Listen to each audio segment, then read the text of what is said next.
Assalamu alaikum. I'm Dr. Rafiq Patafi, going to discuss about the implantable contraception. ये एक ऐसा pattern है जिसको हम जेडल भी कहते हैं और ये तरीक़ेकार जो हैं वो वोमेंस स्पेशली जो रिप्रोडक्टिव एज में हैं या पैरेटरी नल पैरस वोमेन हैं या वो औरतें जो स्पेशली अपने बच्चों को दूध पिला रही होती हैं या लॉन्ग टाइम प्रोटेक्शन चाहती हैं या पोस्ट पार्टमेंट या ब्रीस्ट फीडिंग या एबॉर्शन के बाद या जो है मिसकैरेज के बाद चाहती हैं कि ज़्यादा देर तक उसकी बॉडी के अंदर प्रेगनेंसी नहीं हो। तो इस टाइप के जो फीमेल्स होती हैं उनके लिए स्पेशली ये है और ये इंसर्शन का तरीक़ेकार क्या है कि for women without proceeding hormones use ENG implant should be inserted within 5 days from the start of menses. When switched from the oral contraceptive pills, insertion should occur with 7 days of the last active pill. Implant may be inserted within 5 days of first trimester.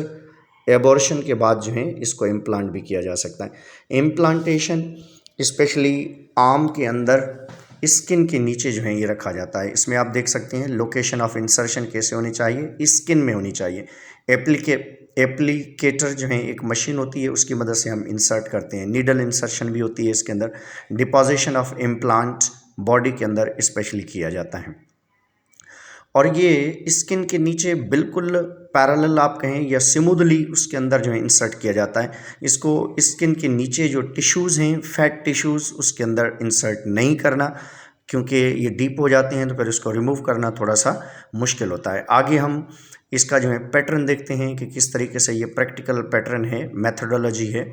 तो ये arm के अंदर ये एक tube आपको नज़र आ रही है, इसको हम नाम देते हैं प्रोजेस्टेन ट्यूब है ये। और ये प्रोजेस्टेन ट्यूब स्पेशली फीमेल आर्म के अंदर जो है स्पेशली स्किन के नीचे इसको इम्प्लांट किया जाता है। जो 99% जो हैं ये प्रोटेक्टेड हैं, इसकी मदद से जो है प्रेगनेंसी नहीं होती। अगर ये बॉडी के अंदर हो तो कंटिन्यूसली प्रोजेस्टेरोन हार्मोन सेक्रेट होता रहता है। प्रोजेस्टेरोन हार्मोन की सिक्रिएशन जो है तकरीबन 3 साल या उससे भी थोड़ा सा ज़्यादा अरसा जो है इसमें लग जाता है, मगर मेजॉरिटी में 3 साल के ये इम्प्लांटेशन होते हैं जिसको जेडल केस भी कहा जाता है और फिर उसके बाद उसको रिमूव किया जाता है। रिमूव करने का भी तरीक़ेकार होता है। रिमूव करने का तरीक़ेकार ये होता है कि स्किन के ऊपर जो है हल्का सा कट लगाया जाता है, फिर इस प्रोजेस्टेरोन ट्यूब को जो है बॉडी से रिमूव किया जाता है। ये जो प्रोजेस्टेरोन ट्यूब है ये स्किन के नीचे लगाई जाती है और ये कंटिन्यूसली प्रोजेस्टेरोन को रिलीज़ करती हैं। प्रोजेस्टेरोन हार्मोन रिलीज़ करने की वजह से तकरीबन 3 साल तक जो है ये बंदा जो है या फीमेल जो है प्रोटेक्टेड रहती है। ये पहले इम्प्लांटेशन के लिए जो है कॉटन स्वैब की मदद से उसको थोड़ा सा मॉइस्ट किया जाता है, साफ़ किया जाता है और फिर उसके बाद इस तरीके से 2 निशान लगाए जाते हैं क्योंकि एक प्रॉपर साइज़ होती है, उस साइज़ को डायग्नोस किया जाता है कि कितनी साइज़ है और इस साइज़ के लिहाज से बॉडी के अंदर इंसर्ट करना होता है। तो ये एक ऐसा पैटर्न है जिसकी मदद से पहले डायग्नोस किया जाता है, फिर एक मशीन होती है जिसको हम एप्लीकेटर मशीन कहते हैं। This is applicator machine. इस एप्लीकेटर मशीन के अंदर जो है ये लोडेड है, फिर स्किन के अंदर जो है इसको ऐसे इंसर्ट किया जाता है, फिर ऊपर ट्रिगर रखा होता है या हम कहें कि ऊपर एक बटन होता है जिसको दबाकर जो है बॉडी के अंदर इम्प्लांट किया जाता है। अब ये 3 साल तक इस जगह पे पड़ा रहेगा और ये 3 साल तक कंटिन्यूसली प्रोजेस्टेरोन हार्मोन की सिक्रिएशन को कंटिन्यू रखेगा। प्रोजेस्टेरोन हार्मोन की सिक्रिएशन को कंटिन्यू रखेगा। अगर इसको रिमूव करना है 3 साल के बाद या उससे पहले तो थोड़ा सा कट लगाया जाता है। कट लगाने के बाद जो है इसके सिरे को पकड़ा जाता है और इसी तरीके से बॉडी से रिमूव किया जाता है और रिमूव करने का बिल्कुल आसान तरीक़ेकार है और ये कभी भी किसी भी वक्त बॉडी से रिमूव कराया जा सकता है। अगर जो है बॉडी के अंदर ये अवेलेबल हो तो ये कंटिन्यूसली हार्मोन्स प्रोजेस्टेरोन हार्मोन को सेक्रेट करता रहता है जिसकी वजह से फीमेल प्रेग्नेंट होने से बच जाती है या उसकी प्रेगनेंसी प्रोटेक्शन होती है। और ये प्रेगनेंसी प्रोटेक्शन इस वजह से ये बेहतर है क्योंकि हर दिन जो है टेबलेट खाना या कंडम्स यूज़ करना या ऐसी चीज़ यूज़ करना मुश्किल होती हैं। अगर इस टाइप की चीज़ को यूज़ यूज़ किया जाए तो थोड़ा सा सेफ रहता है। अब ये प्रोजेस्टेरोन हार्मोन जो हैं इसकी सिक्रिएशन की वजह से ओवरी में से ओवम रिलीज़ होना और यूट्रस की जो थिकनेस है वो, और उसके बाद जो सर्विक्स का जो अंदरूनी म्यूकोजल मेम्ब्रेन है वो जो है इफ़ेक्टेड होती है। तो इस वजह से प्रेगनेंसी होने के चांस बिल्कुल कम होते हैं, या हम कहें कि 99% चांस होते हैं कि ये म्यूकस थिकनेस आपको नज़र आ रही है, ये म्यूकस है, सर्विक्स वाला रीजन बिल्कुल कोलैप्स हो जाता है इस म्यूकस की वजह से, जिसकी वजह से स्पर्म इस जगह से क्रॉस ही नहीं हो पाते। अगर स्पर्म इस जगह से क्रॉस नहीं हो पाते तो इस वजह से जो है ये प्रॉब्लम्स क्रिएट होते हैं। अब जो प्रेगनेंसी टेस्ट अगर की जाए तो फिर ये नेगेटिव आती है, इसमें प्रेगनेंसी होती भी नहीं है, पहली तो बात ये है। और यूट्राइन जो लाइनिंग है वो बिल्कुल थिन हो जाती है।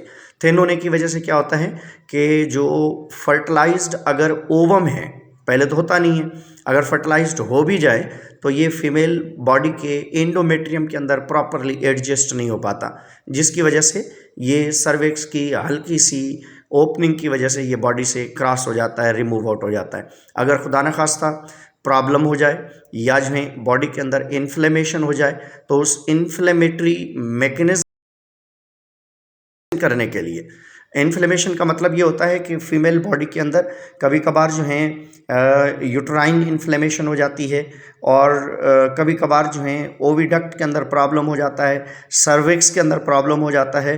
तो फीमेल के अंदर अगर जो है यूट्राइन जो है ब्लीडिंग होना स्टार्ट हो जाती है तो इस प्रॉब्लम को कंट्रोल करने के लिए स्पेशली जो है इसको रिमूव भी किया जा सकता है, और इससे बिल्कुल एक जो है फीमेल को सेफ कंडीशन भी होती है, फीमेल प्रोटेक्टेड भी होती है, क्योंकि ये एक ऐसा मेथड है जिसको आप कभी भी किसी भी टाइम किसी भी वक्त बॉडी से रिमूव कर सकते हैं। अगर पेन हो रहा है, अगर प्रॉब्लम हो रहा है, अगर इसको जो है प्रॉपरली मेंटेन नहीं किया जा रहा, क्योंकि इसके साथ डाइट या न्यूट्रिएंट का प्रॉपर होना ज़रूरी होता है, और कम स्ट्रेस या बिल्कुल भी स्ट्रेस नहीं हो, नींद का आराम का जो है कंप्लीट करना ज़रूरी होता है।